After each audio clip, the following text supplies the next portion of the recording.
All right. Hey, everybody, how are you on this Saturday? Well, it's the last Saturday in the month of March. How about it, of course? So happy to have you on board for this edition of Maryland's Cafe Society, the 29th day of March 2014. Boy, it's about 8 minutes past the 1 o'clock hour.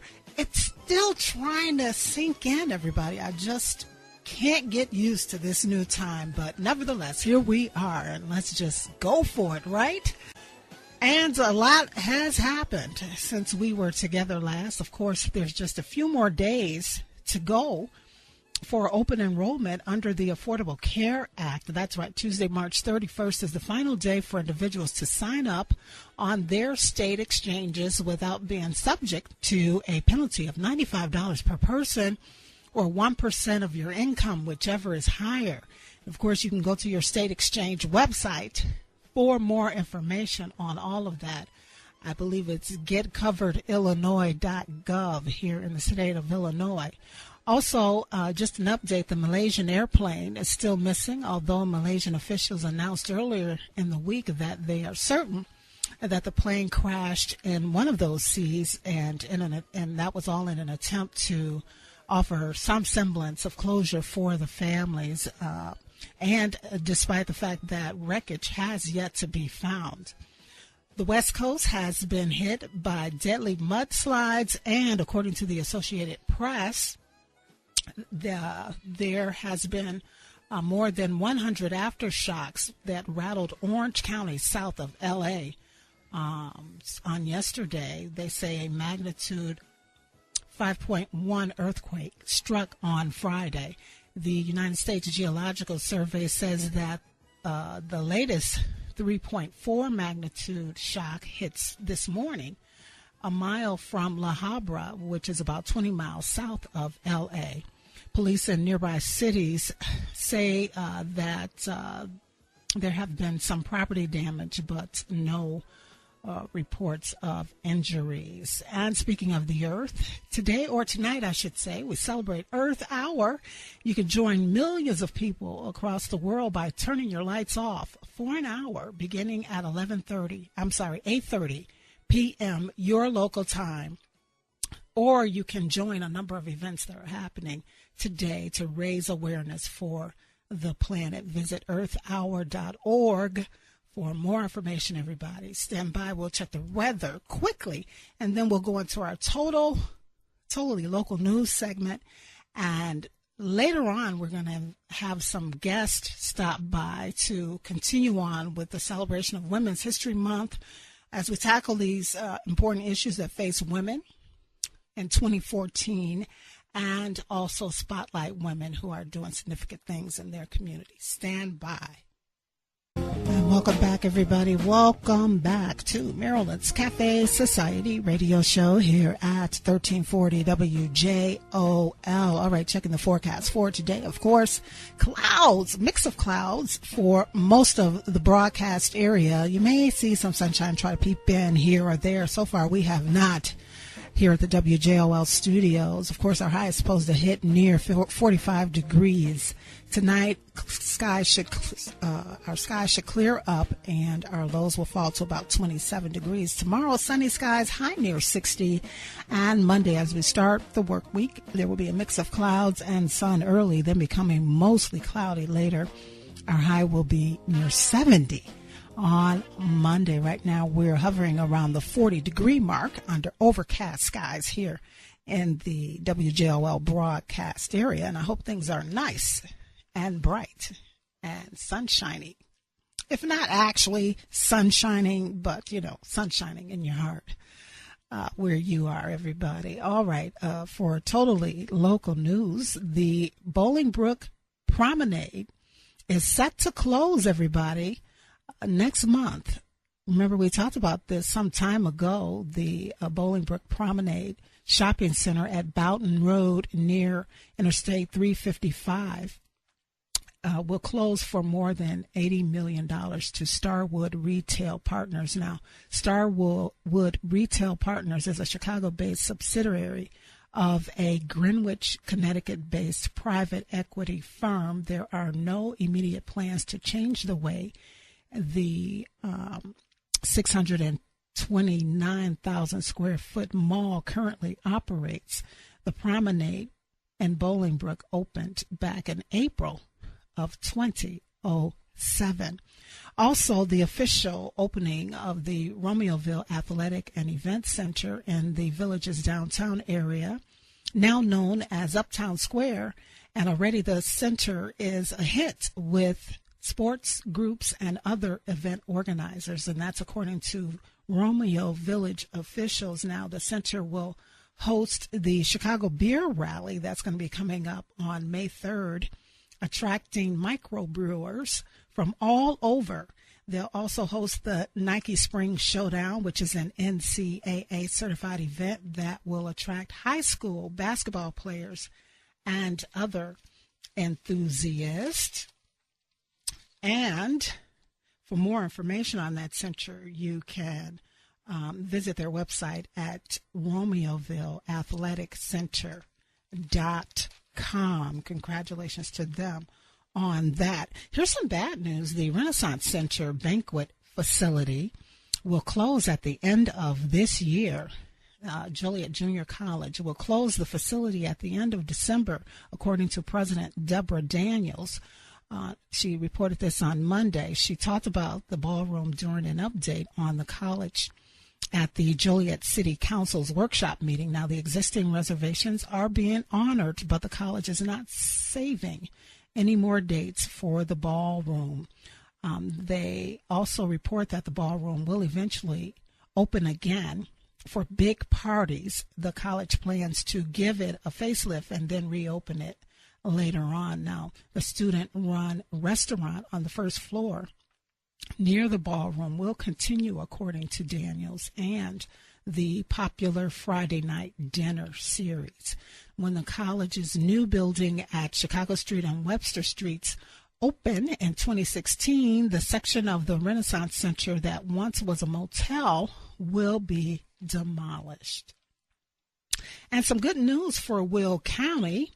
They rank 25th among the healthiest counties in Illinois, according to a study released on Wednesday, and for the 5th consecutive year. The study, called Mobilizing Action Toward Community Health, uses data sets collected from numerous sources to rank the health of each Illinois county. Now, the University of Wisconsin's Population Health Institute authored the MATCH project with the help of funding provided by the Robert Wood Johnson Foundation. Now, according to MATCH, Will County ranks 25th best among 102 Illinois counties surveyed in terms of health outcomes and 25th best in health factors.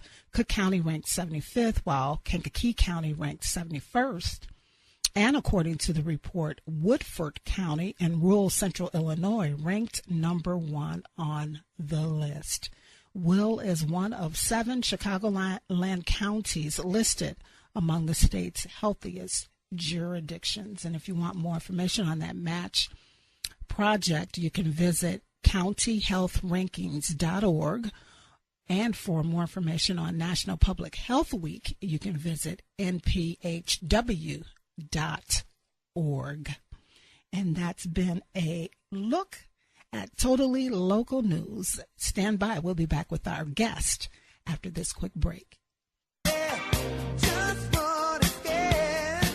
And welcome back, everybody. Welcome back to Maryland's Cafe Society radio show here at 1340 WJOL, WJOL.com. And, of course, IamMaryland.com is the website. Now, of course, we're wrapping up this month of March, by celebrating Women's History Month, continuing to celebrate, I should say. And, of course, we've been tackling issues that are important to women and girls by bringing those issues to the forefront, talking about them. We're also spotlighting women who are doing great things on behalf of other women and girls in their communities. And so this segment is called So Sexy, So Soon, How Media Affects Girls and Women. And I know some of you have already approached me during the week and said, Your media, Marilyn. Well, we're going to put it out there. We'd like to just talk about it. So we'll put it out there. We'll talk about this. I'd like to welcome to the show, first of all, Sandra McDonald, who is co-founder and president of Helping Girls Navigate Adolescence. And she's also a co-author of a book that we'll mention a bit later. Sandra has a bachelor's and master's degree in journalism, public relations with an emphasis in women's study. She, of course, has worked as public relations director for 2 Girl Scout councils and 2 universities and served as a troop leader for 6 years. She is a talented graphic designer and editor and has been the president of Helping Girls Navigate Adolescence for 5 years. My next guest, of course, will be Marilyn Young, who is also co-founder of Helping Girls Navigate Adolescence. That is a program that was founded 9 years ago in Downers Grove. She was president for 4 years and currently serves as director of programs. She's also a co-author along with Sandra on this book that we'll talk about. Her background, of course, is in bullying prevention and social emotional learning. She served as part of a team that worked with schools to implement the Illinois social and emotional learning standards, where she supported parent engagement. She's been active in her community by serving on the school board for 8 years. She co-authored a best practices in bullying prevention manual for regional task force, and of course has presented a number of workshops about parenting girls. The book that these 2 women co-authored is called Elements for Girls. It's a very unique book, and they'll tell you more about it as we progress in the show. Tammy Thompson is back. She, of course, is a woman's woman, environmental and human activist, a parent, and again, as I mentioned, a phenomenal woman. And I'd like to welcome them all to the show. We're glad to be here. Very good, very good. All right, so I was just in the process of letting the audience know how we kind of pulled this segment together, and it was all due to Tammy and her due diligence and always sending me information and staying connected with me and letting me know what's happening. And, of course, she alerted me to your organization as well as an event that's coming up that we'll mention a little bit later, ladies. But I did introduce you both and the role that you play in this organization, Helping Girls Navigate Adolescence. It's about 9 years old, and you, of course, put together, as a not-for-profit organization, you put together programs that help benefit the parents and adolescent girls. Why don't you tell us a little bit more about HGNA? All right, I'd be happy to. HGNA really came about 10 or 11 years ago, and it really was based on the concern over relational aggression, which we also know as girl bullying. That was a time when there was a lot of media attention being played to it and some new books and research that had come out on really how when girls are involved in relational aggression, it just really changed who they are. And I was on the school board at the time, and I was really concerned about this. And I thought, how come we're not talking about this? Because like many people, I believe that that's just the way girls are. But we know now that that's not the case. It's not the way girls are. It's the way they're conditioned to be, and that can be changed. So the organization had its roots in that, but we have certainly grown and evolved to handle all kinds of issues that adolescent girls face. And so out of the birth of the organization, you, of course, have all these programs. You recently hosted a screening. Well, not recently, but I guess a year or so ago, you hosted a screening of that movie Misrepresentation that we referenced last week briefly during the show. Also, you hold a annual event called Chick Chat,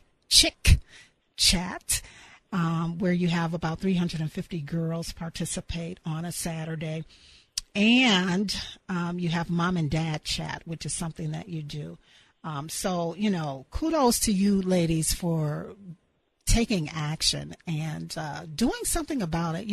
We always do that, and I know I've been guilty of it in the past as well as saying, why don't somebody do something about this?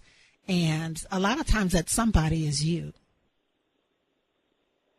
That's right. And, when we first started HGNA, we put together, this was even before the organization, we even had the seed for the organization.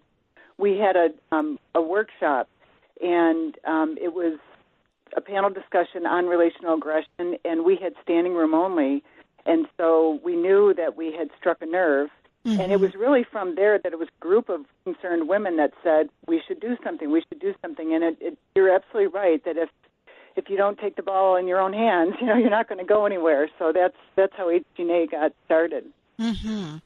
Now, I'm thinking back to when I was a little girl and growing up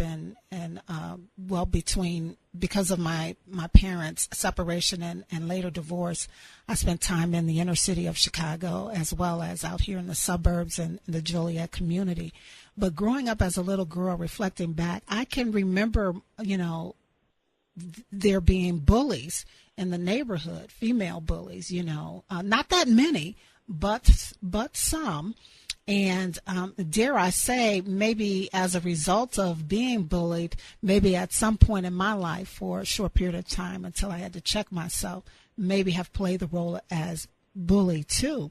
So what have you discovered about that? You said, I think I just answered my own question when I said sometimes we mirror back to the world what we've experienced. And is that what your research has found about this aggression? Relational aggression? Well, as you can imagine, bullying and relational aggression is a very, very complex topic. Yes. And one of the things we've learned in HGNA is that it's really only a symptom of some of the things going on in girls' lives. Mm-hmm. One thing is that relationships are absolutely critical to girls. They're important to boys, but they're critical to girls in their development. And one of the things I always tell parents is that, relationships for adults are tough, and we are still learning as adults how to be in a healthy relationship. Yes. So why would we have the expectation that young girls who are growing and developing and really have very immature brains and immature social skills, why would we expect them to be really good at it? I mean, they have to learn and process a lot of skills in order to have a healthy relationship. Mm-hmm. So there's a lot of things that come into play, low self-esteem, fear, peer pressure, inferiority, lack of empathy, unable to handle personal power, and so really bullying is a misuse of power. So it's a very complex. Very few women have not been subjected to some, whether bullying or just relational issues. We've all been there, and we've all learned from it, and we're just trying to make sure that we teach and model the skills that girls need young enough so that they learn how to develop really healthy, intimate relationships. Absolutely. Some of the things that we wanted to hit on in this segment of the show is the notion, and this is an old age notion, and it's been talked about and discussed over and over and over and over again, but the media messages that are sent out to girls and women, which is ties into a workshop that you all are going to be hosting in a few weeks. So Sexy, So Soon, how it's impacting young ladies and even women. You want to get us started on that, and when did that become an initiative of you all's as well? Well, one of the programs that we do is every year we do parent education, and I'm still hearing the feedback. Are you? No, I'm not. You're sounding fine. Mm-hmm. Okay, good. There's an echo in my phone, but I'll deal with it. So anyway, a big part of what HGNA does is parent education, and we have a committee just set up to do that. And we use both local experts and national experts. So this So Sexy, So Soon is actually the title of a book co-authored by Jean Kilbourne and Diane Levine. And Jean Kilbourne is a name probably very familiar to women because she has been around for over 3 decades studying the impact of advertising on women and how women are portrayed in advertising. And Diane's background is studying preschool and early elementary kids and the impact of media messages on them. So they co-authored this book, and we are just absolutely thrilled. Jean is a international name, and she's coming on April 16th to Leicester School in Downers Grove at 7 o'clock, and you can register for it at hgna.org. And so she is actually going to be the presenter of this workshop. Okay, ladies, I think we have Sandra on with us now. Sandra, are you there? Yes, I am. Awesome. All right. So we're all together now. Tammy, you're still there, right? I'm here, Marilyn. Okay, very good. Very good. All right. And so Sandra, Mary Ellen was just telling us that Jean Kilbourne will be at you all's event Wednesday, April 16th, and how HGNA kind of jumped on the issue of media effects on women and children, and it even has broadened as of late to young boys as well. Did you want to add to that? Yeah, interestingly, when I was in graduate school, I used Dr. Kilbourne's research as part of my master's thesis. Mm-hmm. And so she's been around forever. And her message continues to be relevant and continues, I think, as we see the media get more and more just risque, et cetera. I think as parents and concerned adults, it's really important for us to pay attention to what she has to say. Mm-hmm. Mm-hmm. All right. And so, again, anyone that's interested in hearing Ms. Kilbourne tackle this important topic, again, she will be in the area Wednesday, April 16th at Leicester Elementary School in Downers Grove. And, of course, we'll have some information on the website where you can get a link and find out more information about this. But I did not get a chance to screen the film yet, but there's a film that's a couple years old that's been out, Misrepresentation, which was put together by Jennifer Seibel Newsom and the Representation Project team. And I think they did a great job just from the trailers that I had an opportunity to view, ladies. And of course, Jennifer sent an email. She was invited to participate in the show, but obviously could not. But she sent an email probably to everyone who's connected with the Representation Project. Did you guys pick that email up just last night, where she starts out referencing Gloria Steinem and her 80th birthday celebration? Yes. Yes. Yeah, I don't remember seeing that email. Oh, okay. All right. I just got it really early Is that Tammy? Yes, it is. Oh, okay, Tammy. So yeah, I think that she's really on the money with and as you ladies are with awakening. It's time for an awakening to happen, for women and men to awaken to recognize all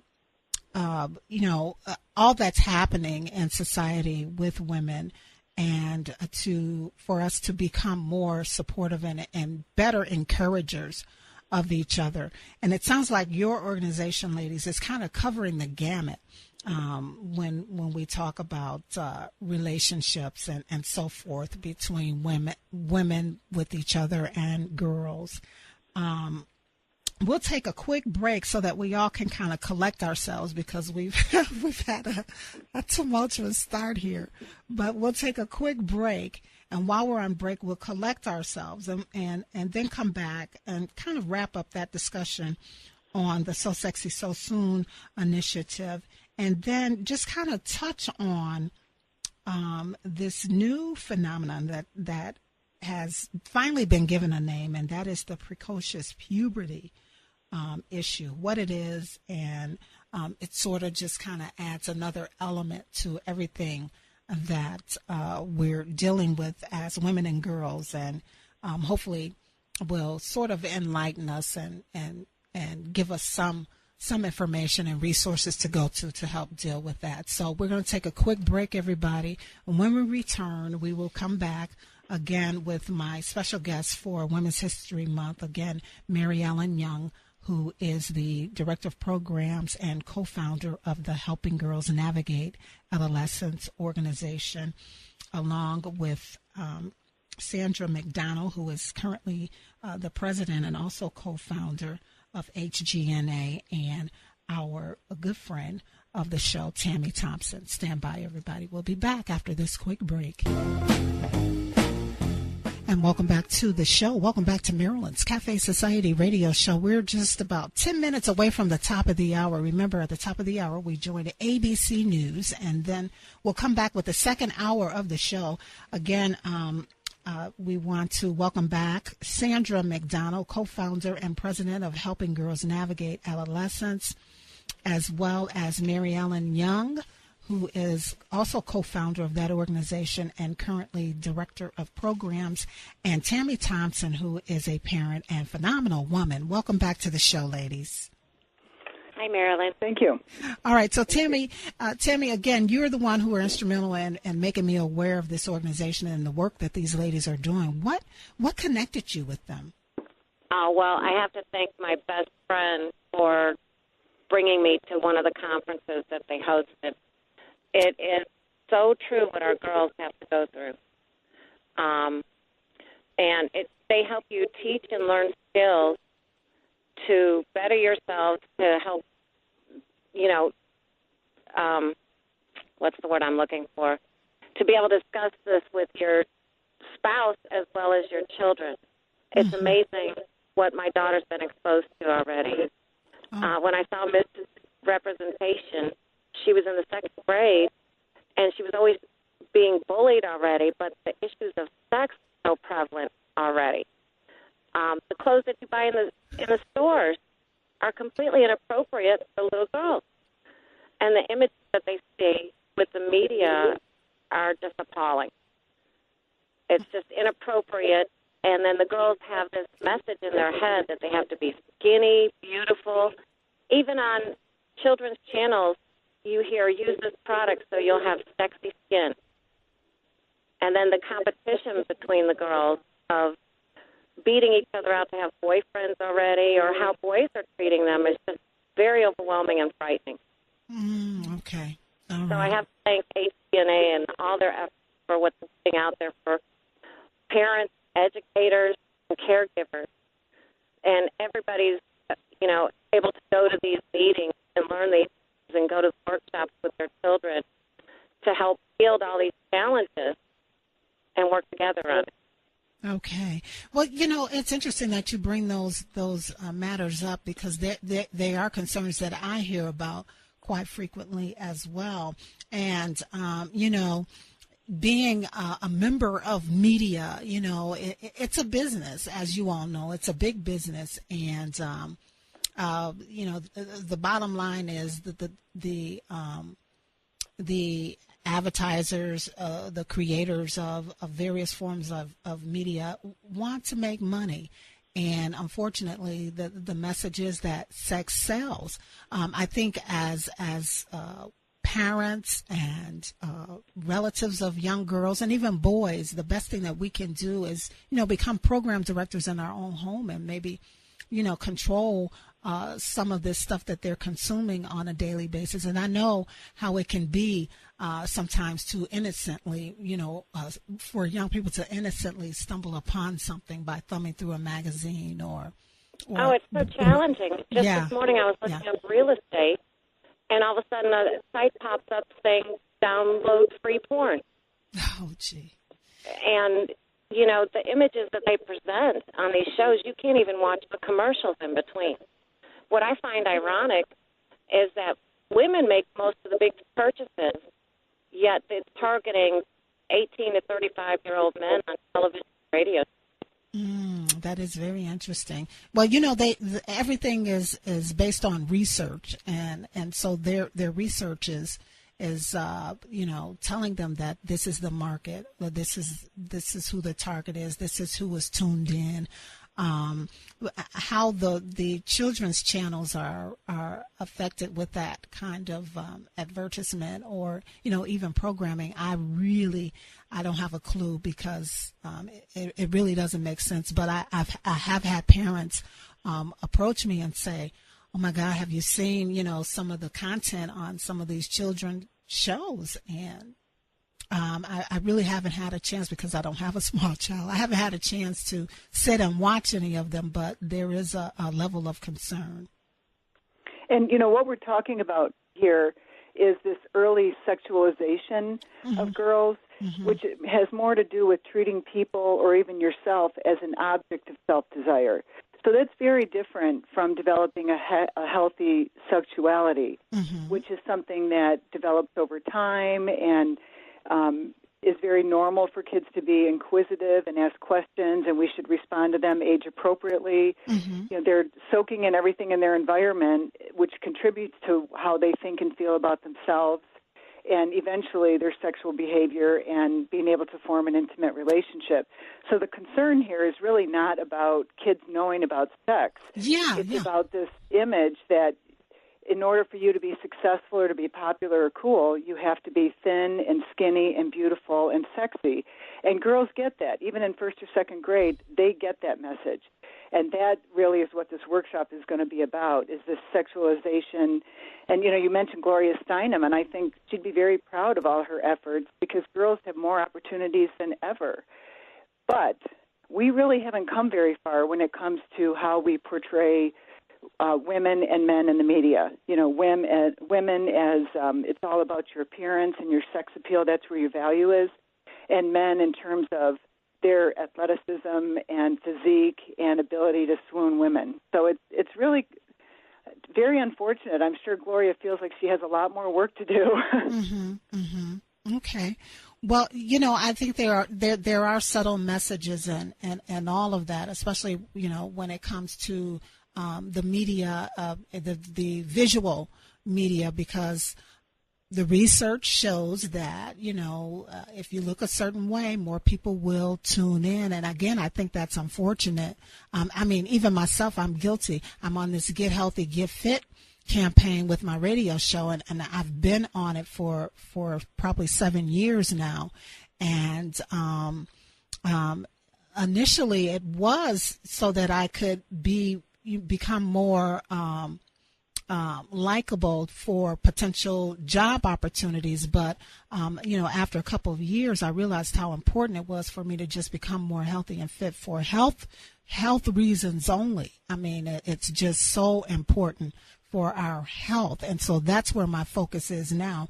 But when you're in that industry, that is the message. That is what, they want to see. And God forbid you go to Hollywood, youth reigns, and you do have all these standards that you have to try to meet. But I have to disagree. I think, in all fairness, women have made great strides, because there are women in media, for that matter, who don't look like those images that Hollywood and others may say we need to look like to be in front of the camera or to land an important role or even to be in a commercial. And I know that you're referencing some other things too and all of that, but we do have regular looking women who are in front of the camera now, and I think that helps tremendously too.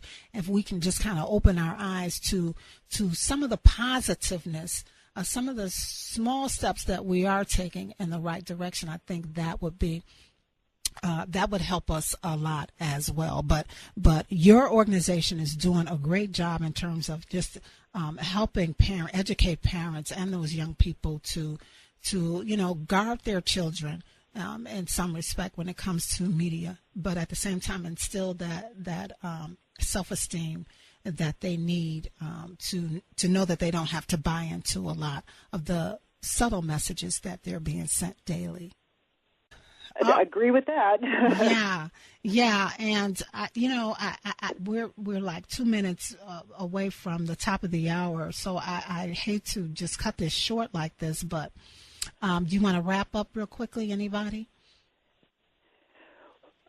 Well, just one more thought here is that I think the concern here is it's one thing for adolescent girls, which adolescence is age 12 to 24. It's one thing for an adolescent girl to be faced with some of these, clothing, lyrics, advertising, TV shows, they're just bombarded with these messages. But it's quite another when they're really young children hearing these messages, because that really is when they're forming a lot of their opinions. So I think we have to start our awareness and our parenting very, very young when it comes to this developing healthy sexuality. Absolutely, absolutely. Anyone else? No? I think Sandra is still having technical difficulties. I'll speak for her, so I think that's why she's not able to chime in. Okay, no problem. All right. Well, I know that you guys have this event again, Wednesday, April 16th, coming up from 7 to 8:30 p.m. at Lester Elementary School in Downers Grove. I'll have a link on my website coming up shortly, but in the meantime, if you go to hgna.org, all the details should be there about this best-selling author, Jean Kilbourne, who will be on hand. Again, she's appeared on the Oprah Show, on the Today Show, and is just internationally recognized. You'll get an opportunity to hear her thoughts and get some of the resources that she recommends. Ladies, we are out of time. Can I just say something? Real quick. Okay, the show or the program is only $10. And every show that I've gone to has been well worth whatever I spent. In fact, I wish they were even longer.